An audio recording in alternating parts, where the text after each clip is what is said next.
Okay guys, I'm finally going to do a video on one stock that I've gotten quite a few requests for actually. It's called Pyrogenesis. They're a Canadian company that has a lot of eyeballs on them right now because they're a part of one of the ARK ETFs. So Cathie Wood has bought into this one. It's part of her PRNT 3D printing ETF. And it's a super unique company. It's high risk, high reward. There's a lot of opportunity here. There's a highly disruptive business model, new technology.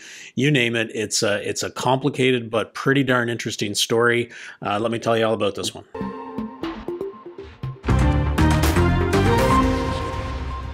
Pyrogenesis is basically a high-tech engineering company that has all of their intellectual property centered around plasma technology. So plasma is a way of transforming matter into a superheated gas and then applying heat to all kinds of industrial applications. So they're looking at doing it in a number of different markets, including waste reprocessing and basically any sort of industrial application that requires really, really super high temperatures that you can actually get from engineered plasma. They're not a huge company. They have 74 employees. They're located here in Canada, in Montreal. They went public back in 2011, and they've raised some money through that, and they've grown the company. They were very early stage back then, and they were doing some proof of concept things with different customers, in particular the U.S. military. And so, from their early days with the military, they've been able to grow the business, mature the technology, and recently, last year, they actually uplisted from what we call here in Canada the venture exchange up to the big boy exchange, the Toronto Stock Exchange, and just after that, they cross-listed onto the Nasdaq. So in Canada here, that's a big deal, right? So if you can take a small junior company from the venture exchange up to the TSX, and not only that, but then cross-list on the Nasdaq, it suddenly exposes your company to a lot of additional investment, increased ability to raise capital and grow and all that kind of thing. So it's something that you typically look for here to see that graduation onto the real exchange to say, okay, here's a company that's on a really powerful growth vector, and I think that's true for these guys. What's the upside potential? Point number one here I'll make on the bull case is that these guys solve a real problem. I love to see that. And the problem they solve is pretty interesting. The problem they solve is the dirty nature of industrial heat. Before I looked into this company, I didn't really understand industrial heat as its own thing, but it absolutely is. And really, it's the source of a lot of problems with respect to dirty technologies and pollution and all kinds of residual mess that comes out of heavy industry is the application of heat in all of these different areas. Now, heat is required in all kinds of different elements of manufacturing and all kinds of heavy industrial uses. It's also very directly applicable to incineration, so dealing with industrial waste. Incineration is one way to do that, of course, but the byproducts are absolutely awful in terms of the carbon that gets released, and then the toxic products that are the toxic byproducts that are a result of incineration. So industrial heat in a lot of these applications is a huge problem in terms of greenhouse gas emissions and the high cost or the high carbon cost of those technologies. So plasma is an opportunity to actually apply industrial heat in a much more environmentally friendly way and avoid that high carbon cost and the toxic byproducts that normally result from industrial heat. It's a whole new way of solving that problem in potentially a very, very wide number of different industries. Now, one reason why plasma is more environmentally friendly is that the fuel for plasma reactions can actually be biomass. And so right off the bat, the toxic byproducts are cut way back. The renewable nature of the biomass feedstock that can go into a plasma reaction means that it's way more sustainable than burning coal or directly using electricity to fire up typical industrial heat applications. And really, at the end of the day, all of that is geared towards helping companies meet these aggressive greenhouse gas emission reduction targets, right? So, the high cost of carbon offsets and the stricter and tighter emission regulations that are coming for heavy industry is forcing these companies to look desperately sometimes for solutions to this problem, and that's where Pyrogenesis comes in. So they're helping companies, or they're poised to help companies solve that real problem. I love the market opportunity for these guys. You know, here in the slide, they're talking about their 4 different markets. So iron ore pelletization, aluminum recycling or dross recovery from waste material, direct waste incineration. So dealing with all kinds of different waste, hazardous versus not, and actually being a cleaner alternative to typical incineration. And finally, the production of very finely grained metal powders for additive manufacturing and construction and all kinds of other industries. And that's where the 3D printing comes in, actually, is their capability of producing atomized metal powders that can be used directly in high quality 3D print applications. So I love these 4 markets, right? Because I think all of them are really good opportunities that are early stage, and the company has an opportunity to grow into all of them, possibly more of them than we're seeing here. And even if some of them don't work out to the extent that we would hope, some of the others might. So the iron ore pelletization one is interesting because this gets right back to that point I mentioned about these aggressive carbon pricing increases that are coming for different industries like the steel industry and other industries that are under pressure to meet reduced emission targets, right? So there's a lot of people out there that are desperately looking for ways to become compliant with those tighter regulations, and, you know, replacing their current dirty heat technologies with plasma torches from this company, it looks like a viable solution, right? So maybe they can actually get that done. You know, their customers are looking at paying about $3 million per torch to actually implement their technology. But then once you swallow that big CapEx cost, you've now on a path to meeting those clean energy goals, basically. This idea of using plasma torches to incinerate waste is something that the company has proven out with the U.S. military. So they've actually installed plasma-based waste disposal facilities on aircraft carriers, and they have a contract with the military to keep advancing that and to keep installing these things, you know, in military installations and on aircraft carriers at the very least.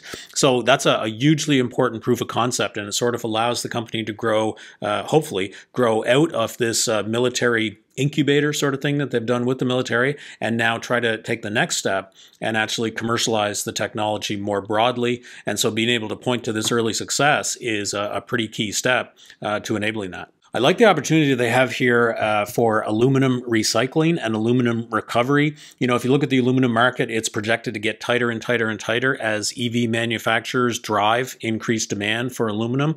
You know, it's going to be difficult in the future for aluminum mines and current aluminum production to actually keep up with demand. And so there's a lot of interest right now in industry in terms of aluminum recycling methods. Current methods of recycling aluminum are dirty. There's a lot of toxic byproducts, there's greenhouse gas emissions. So again, replacing that industrial heat application with plasma dodges a lot of that and enables you to recover aluminum much more cleanly, and it fits in a lot better with the plans that governments have actually to promote these clean technologies. And the metal additives is the last one here in terms of their 4 markets. Really the exciting one, the application here that gets the eyeballs is the 3D printing opportunity.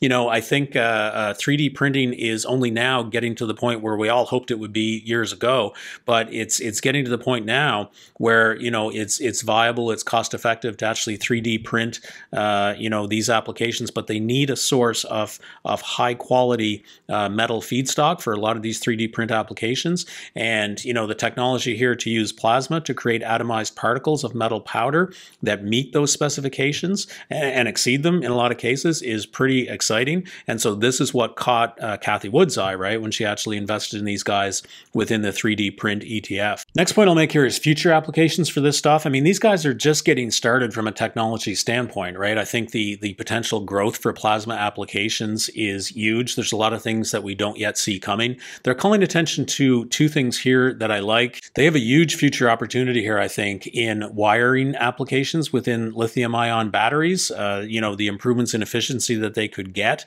from the nanopowders that they're actually able to produce through plasma-based applications is pretty huge, and it could be a huge enabler for efficiency in battery manufacturers. The drossite residue refinement is an interesting one too. You know, they're right now in the process of exploring ways to actually use these byproducts of the aluminum recycling technology using plasma, and instead of just tossing this stuff out, can it be further refined down the value chain to make something else. And there's a lot of rumors floating around out now that maybe one of those applications is scandium. Scandium is a super rare earth element that has all kinds of applications. It's very expensive because it's hard to get.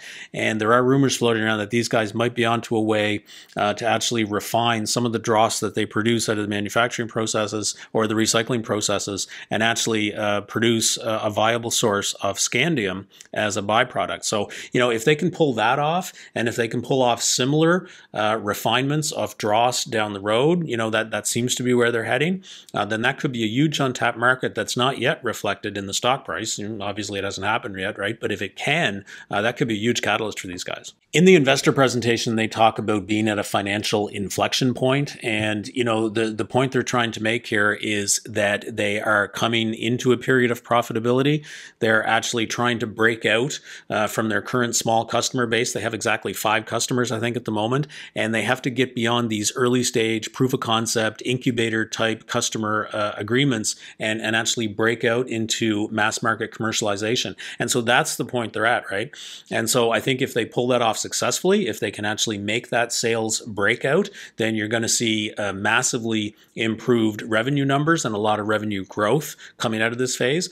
So now would be the point, you know, to invest in that prior to that quarterly report coming out that's going to reflect that revenue growth, right? So I think, you know, if they're able to actually recognize that success, then the opportunity is right now. And so the next point sort of follows on from that one, which is the current state of their financials. You know, if you take a look here, there's a little snapshot of revenue growth year over year, you know, impressive numbers from 2019 into 2020. In spite of what happened with the pandemic, it didn't appear to slow these guys down at all in terms of revenue growth.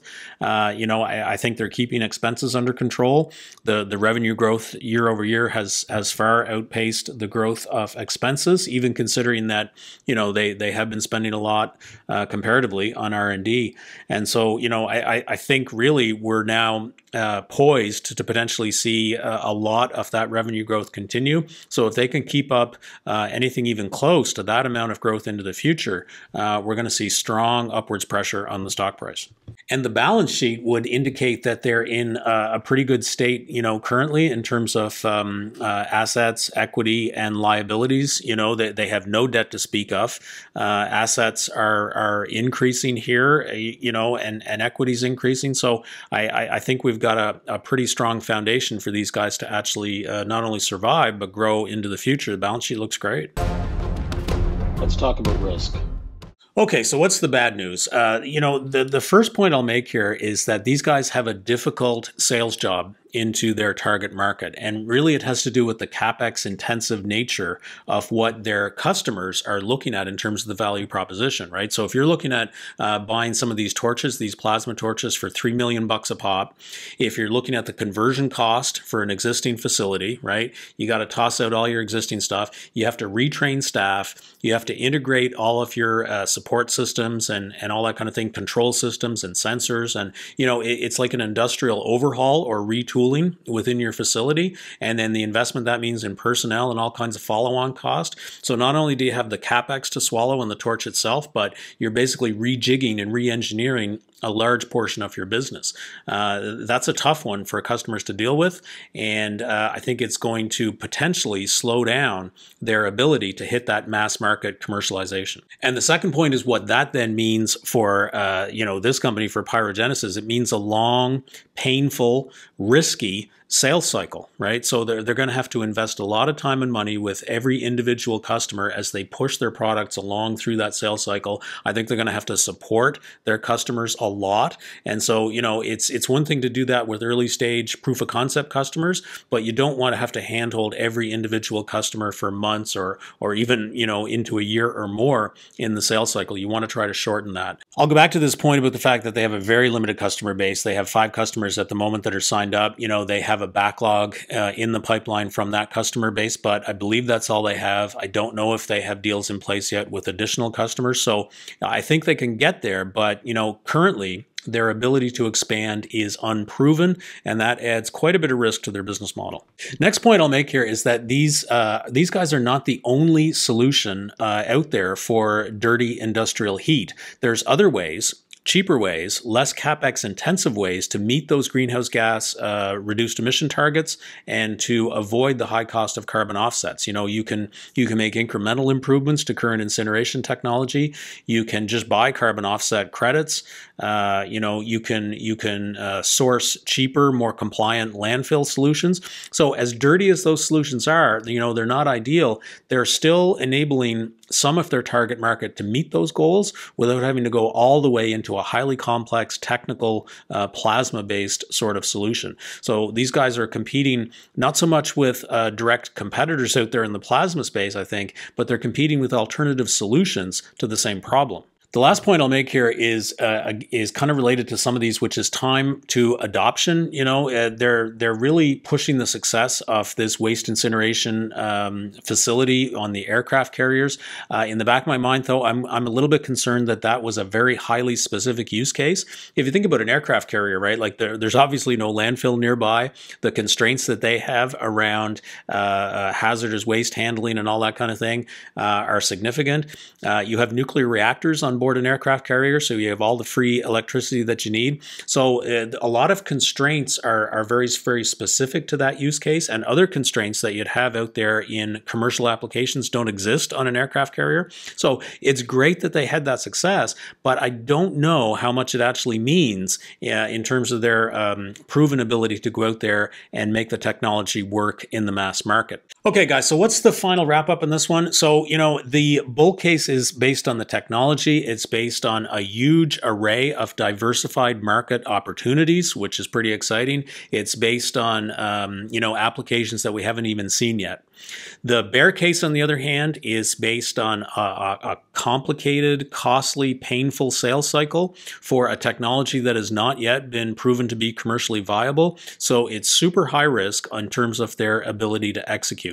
And so I think that's what characterizes this whole company, right? Super high risk, super high reward. But to my mind, I do think that, you know, the potential reward outweighs that potential risk. I think that it makes sense to actually invest in this one and hold on. It's a wild ride, but I think people that actually buy it are probably going to be rewarded going into the future. I think there are successes ahead for these guys that we may not be able to fully appreciate right now. And that's it, guys. That's my story. Please give the video a like. It really helps the channel grow. Subscribe, ring the bell, and I'll see you in the next one.